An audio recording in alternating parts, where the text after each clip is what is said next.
যে মানুষটা রাতে চুপচাপ কাঁদে, হয়তো তার কান্নার শব্দ মানুষ শোনে না, কিন্তু আল্লাহ ঠিকই শোনেন।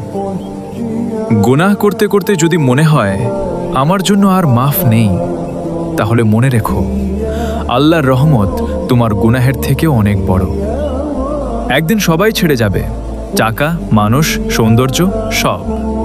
শুধু তোমার আমলটাই কবরের অন্ধকারে সাথী হবে।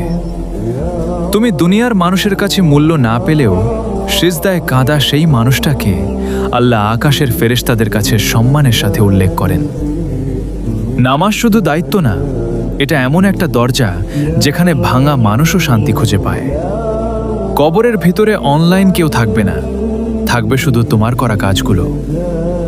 যে চোখে হারাম দেখে কাঁদনি, সেই চোখ যেন জাহান্নামের আগুন না দেখে এই দোয়াই করো। মানুষ তোমার অতীত দেখে বিচার করে, কিন্তু আল্লাহ তোমার তাওবা দেখে ভবিষ্যৎ বদলে দেন।